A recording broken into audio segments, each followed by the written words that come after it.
অনুগ্রহে ইমানদারেরা যুগে যুগে কিভাবে বাইতুল মুকাদ্দাস আর ফিলিস্তিনের ভূমিকে বিজয় করেছে শোনেন ভালো করে। মুসা নবীর নাম আমরা সবাই জানি কি জানি না? এটা নরম নবী না গরম নবী? আল্লাহর আদেশে সাইয়েদনা মুসা আলাইহিস সালাম তার উম্মত নিয়ে মিশর ছেড়ে রওনা করলেন। ফেরাউনের বাহিনী পিছন থেকে ধাওয়া করলো। লম্বা ঘটনা, এটা আমি বলবো না, আপনারা জানেন। ফেরাউনের বাহিনীকে দলবল সুদ্ধা লোহিত সাগরে ডুবাইয়া যিনি মারলেন, গলার আওয়াজ বড় করে বলেন তিনি কি? আর এইদিকে মুসা নবী তার উম্মত নিয়ে লোহিত সাগর পাড়ি দিয়ে দিলেন। এবার লোহিত সাগর পাড়ি দেওয়ার পরে মুসা নবী তার উম্মত নিয়ে কোথায় যাবেন, কোন দিকে যাবেন, এবার তিনি চিন্তা করছেন। ঠিক তখনই আল্লাহ তাআলা মুসা নবীকে বললেন, ও মুসা, তুমি তোমার উম্মত নিয়ে আল আরদুল মুকাদ্দাসা পবিত্র ভূমি ফিলিস্তিন এবং মসজিদে আকসার আশেপাশের অঞ্চলে চলে যাও, সেই জায়গায় গিয়ে বসবাস করো। মুসা নবী তখন বললেন, হে আল্লাহ, ওই অঞ্চলটাকে তো এখন শাসন করে আমালিকা সম্প্রদায়। বর্তমান দুনিয়াতে আমেরিকা, ইসরায়েল তারা যেমন সুপার পাওয়ার, ওই সময়ে আমালিকা সম্প্রদায় ছিল সুপার পাওয়ার, সব দিক থেকে তারা ছিল শক্তিশালী। মুসা নবী বললেন, আল্লাহ, এরা তো ওই অঞ্চল শাসন করে, আমার উম্মত গরিব দুর্বল, ঠিক মতো খাইতেও পারে না। এই দুর্বল গরিব উম্মত নিয়ে আমি তো সেখানে গেলে ওই আমালিকা সম্প্রদায় আমার উম্মতকে একেবারে নাস্তানাবুদ করে দিবে। আল্লাহ বললেন, না মুসা, তুমি তোমার উম্মত নিয়ে আমি আল্লাহর উপরে ভরসা করে লড়াইয়ে চলে যাও, জিহাদে চলে যাও, ভয় করো না, দুশ্চিন্তাও করো না, কারণ আমি আল্লাহ ওই ভূখণ্ডকে তোমার উম্মতের ভাগ্যে লিখে দিলাম। আমি মদদ দিয়ে আমার তরফ থেকে সাহায্য পাঠিয়ে তোমাদেরকে বিজয় দিব। মুসা নবীকে আল্লাহ যখন এই কথা জানালেন, মুসা নবী তার উম্মতকে ডেকে এবার বললেন, কোরআনুল কারীমের 5 নম্বর সূরা সূরাতুল মাইদা 21 নম্বর আয়াত থেকে আল্লাহ এই কাহিনী বর্ণনা করছেন। মুসা নবী তখন তার উম্মতকে ডেকে বললেন, ইয়া কওমি দুখুলুল আরদাল মুকাদ্দাসাতাল্লাতী কাতাবাল্লাহু লাকুম ওয়া লা তারতাদ্দু আলা আদবারিকুম ফাতানকালিবু খাসিরিন। মুসা নবী বললেন, হে আমার উম্মত, আল্লাহ আদেশ দিয়েছেন এই পবিত্র ভূমিতে তোমরা প্রবেশ করো, জিহাদ করো। আল্লাতী কাতাবাল্লাহু লাকুম, যেই ভূমির বিজয় আল্লাহ তোমাদের ভাগ্যে লিখে দিয়েছেন।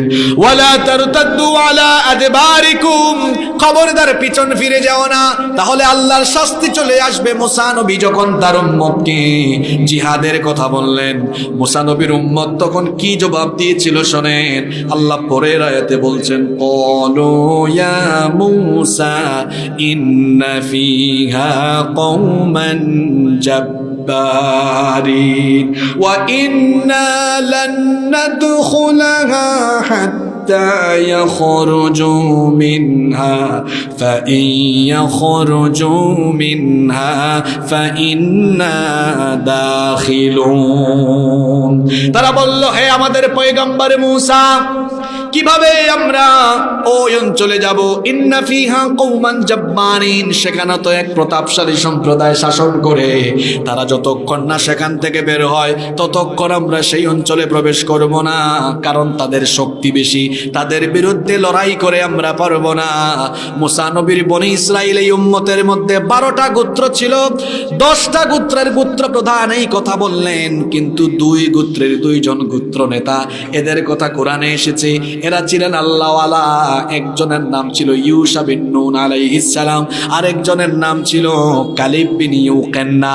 এই 2 জন তখন কি বললেন শোনেন, পরের আয়াতে আল্লাহ বলেছেন, ক্বালা রাজুলানি মিনাল্লাযীনা ইয়াখাফুনা আন'আমাল্লাহু আলাইহিম আদখুলু আলাইহিমুল বাবা ফাইযা দাখালতুম ফাইন্নাকুম গালিবুন। ওই দুইজন আল্লাহওয়ালা লোক বললেন, আশ্চর্য কথা, যেখানে আল্লাহ তোমাদেরকে বিজয়ের ওয়াদা দিয়েছেন, যেখানে আল্লাহ তোমাদেরকে এই ওয়াদা দিয়েছেন তোমরা ওই ভূমিতে গেলেই তোমাদেরকে বিজয় জেনে দিয়ে দিবেন, তিনি কে? সুতরাং কেন তোমরা আল্লাহর পথে লড়াই করবা না? এটা তোমাদের জন্য উচিত নয়। কিন্তু দুর্বল ইমানদারেরা তারা তখন বলেছিল, মূসা আমরা যেতে পারবো না। তারা তখন বলেছিল, ফাযহাব আনতা ওয়া রাব্বুকা ফাকাতিলা ইন্না হাহুনা কাঈদুন। তুমি আর তোমার আল্লাহ গিয়ে যুদ্ধ করো, আমরা এখানে বসে বসে দেখি। নাউযু বিল্লাহি মিন। আচ্ছা বলেন তো, আল্লাহ যেখানে ওয়াদা দিয়েছেন তোমরা যাও, আমি সাহায্য করব। এখন বলেন তো, দুনিয়ার কোন মানুষের কোন সৈন্যবাহিনীর শক্তি বেশি না আল্লাহর শক্তি বেশি? আল্লাহর তরফ থেকে নিশ্চিত বিজয়ের ওয়াদা পাওয়ার পরেও এই ঘাড় তেরা বনে ইসরায়েলের দুর্বল ইমানদাররা যেতে রাজি হয় নাই। আল্লাহর হুকুম না মানলে শাস্তি আছে না নাই? কি শাস্তি আসলো? পরের আয়াতে আল্লাহ বলছেন, ও আমার নবী মূসা, তোমার উম্মত তো আমার হুকুম মানলো না। এত বড় ভূমির বিজয়ের সুসংবাদ দিলাম, তাও তারা গেল না। সুতরাং শাস্তি হলো, ফাইন্নাহা মুহাররামাতুন আলাইহিম 40 সানাতান ইয়াতিহুনা ফিল আরদ ফালা তাসা আলাল কওমিল ফাসিকিন।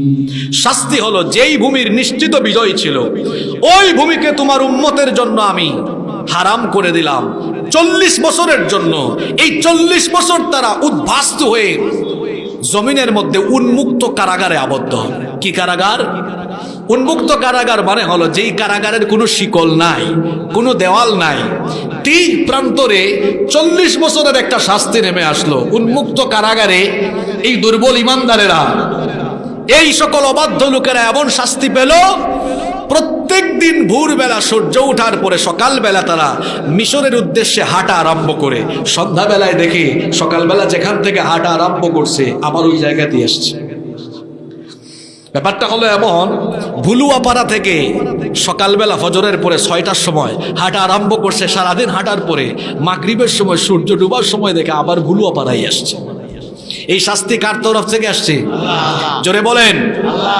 কেন আসলো? আল্লাহর হুকুম না মেনে জিহাদ না করার কারণে। আজকে আমরা নির্যাতিত মানুষদের পক্ষে কথা বলি না, আমরা বলি দেখি আল্লাহ তাদেরকে কি করেন, আল্লাহর সাহায্য আসে কিনা, আবাবিল আসে কিনা। আবাবিল যদি আসো সেটা জালিমদের জন্য আসবে না। যে সকল ইমানদারেরা জুলুম দেখো নিশ্চুপ থাকে, আল্লাহর গজব এসে আগে তাদের উপরে পড়বে। এই শাস্তি আসলো কত বছরের জন্য? জোরে বলেন। মজার কিচ্ছা তো সামনে আসতেছে। 40 বছরের জন্য, মাত্র 3 বছর মেয়াদ গেল, মুসা নবী দুনিয়া থেকে চলে গিয়েছেন। বনি ইসরাইলের দায়িত্ব পেলেন এবার পরবর্তী নবী ইউশা বিন নুন আলাইহিস সালাম। এরা দেখতেছে, হায় হায় হায়, কি যে এক আজীব শাস্তির মধ্যে আমরা পড়লাম। সকালবেলা হাঁটা আরম্ভ করি, সন্ধ্যায় আবার ওখানেই। তারা বুঝলো যে আমরা আল্লাহর কাছে মাফ না চাইলে আর আল্লাহর হুকুম না মানলে এই শাস্তি থেকে রেহাই পাওয়ার কোনো সুযোগই। তারা তাদের নবী ইউশা বিন নুন আলাইহিস সালামের কাছে গিয়ে বলল, আমরা ভালো হয়ে যাব, তওবা করব, আল্লাহকে বলেন তিনি যেন আমাদেরকে মাফ করে দেন।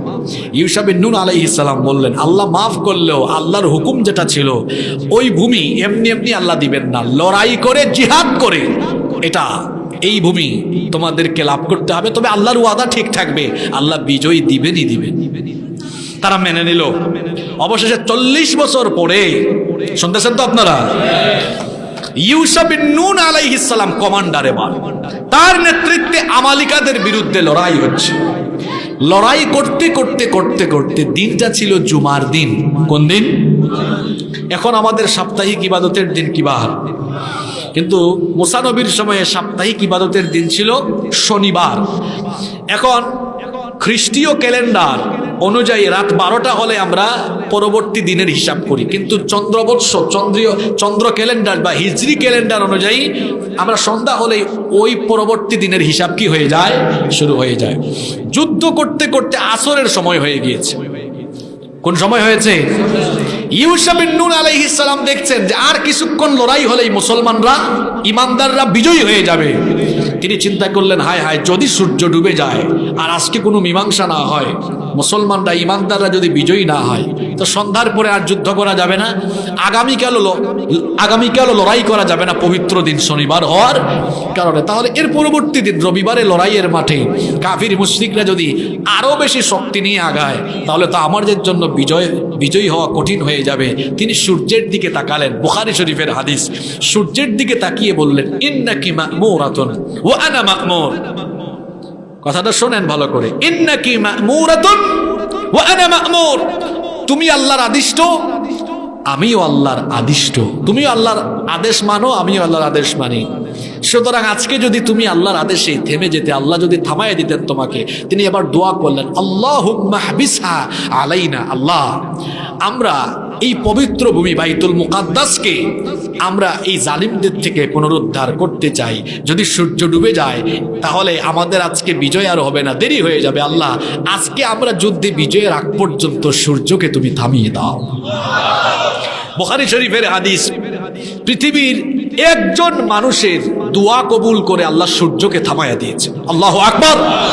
এবং সেটা ফিলিস্তিন, বাইতুল মুকাদ্দাস বিজয়ের জন্য। এটা এমন এক পবিত্র ভূমি, এই ভূমি বিজয়ের জন্য লড়াইরত অবস্থায় যখন ইমানদারদের কমান্ডার ইউসা বিন নুন আলাইহিস সালাম বলেছেন, আল্লাহ এই সূর্যকে আজকে বিজয়ের আগ পর্যন্ত থামিয়ে দাও, আল্লাহ তখন সূর্যকে বললেন, সূর্য আজকে তুমি থেমে যাও ততক্ষণ আজকে আমার ইমানদার বান্দারা এই বাইতুল মুকাদ্দাসকে পুনরুদ্ধার করে বিজয়ী হয় না যতক্ষণ। আল্লাহু আকবার।